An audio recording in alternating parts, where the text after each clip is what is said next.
উপদেষ্টা পরিষদে থাকাকালীন কিংবা পদত্যাগের পর এই প্রথম প্রকাশ্যে এসেছে নাহিদ ইসলাম ও প্রধান উপদেষ্টার বিরুদ্ধ অবস্থান। অথচ এই তরুণরাই মহা প্রতিকূলতার মুখোমুখি দাঁড়িয়ে ডক্টর ইউনূসকে দেশ পরিচালনার আসনে বসিয়েছিলেন। তবে সেই জুলাইয়ের ঐক্যে এমন বিরোধ দানা বাঁধা কি শুধুই মতবিরোধ, নাকি তৃতীয় শক্তির আস্ফালন? তরুণরা চাইছে জুলাই গণহত্যার অপরাধে চিরতরে আওয়ামী লীগকে নিষিদ্ধ করা হোক। এই দাবির মুখেই বাংলাদেশের রাজনীতিতে শুরু হয়েছে নতুন বিতর্ক। একদিকে প্রবীণ রাজনীতিকদের একাংশ, অপরদিকে তরুণ তুর্কিরা। নাহিদ ইসলাম স্পষ্ট জানিয়েছেন, আওয়ামী লীগের পুনর্বাসন কোনোভাবেই সম্ভব নয়।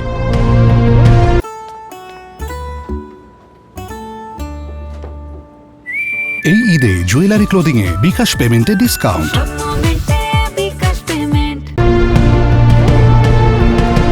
নাহিদের বক্তব্য অনুযায়ী জুলাই গণহত্যা ছাড়াও আওয়ামী লীগ রাষ্ট্রীয় প্রতিষ্ঠানগুলোকে দলীয়করণ করেছে, নির্বাচনী ব্যবস্থা ধ্বংস করেছে এবং বিরোধী কণ্ঠ রোধ করেছে। তার দাবি, এমন একটি দলকে নিষিদ্ধ করা সময়ের দাবি হয়ে উঠেছে। তিনি আরও বলেন, গণতন্ত্রের নামে যদি স্বৈরতন্ত্র চলে, তাহলে গণতন্ত্র রক্ষায় সাহসী সিদ্ধান্ত নিতেই হবে।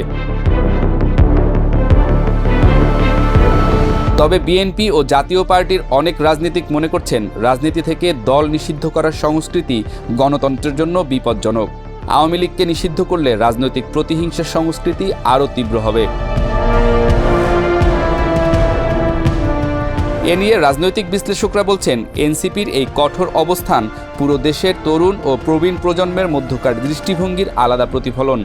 তরুণরা চায় দ্রুত সমাধান, আর প্রবীণরা চাইছেন রাজনৈতিক স্থিতিশীলতা বজায় রেখে ধাপে ধাপে সংস্কার।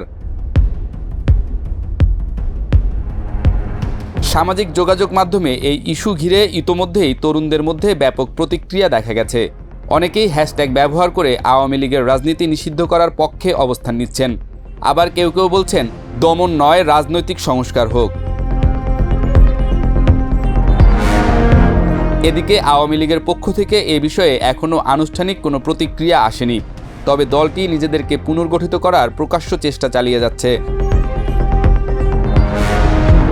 রাজনৈতিক পরিসরে কেউ কেউ মনে করছেন, এনসিপির অবস্থান যদি সুপরিকল্পিত না হয়, তবে এই সিদ্ধান্ত তাদের জন্য আত্মঘাতী হতে পারে। এখন প্রশ্ন হচ্ছে, এই বিতর্ক কি শুধুই তাৎক্ষণিক আবেগ, নাকি সত্যিই সামনে বড় কোনো রাজনৈতিক পরিবর্তনের আভাস দিচ্ছে?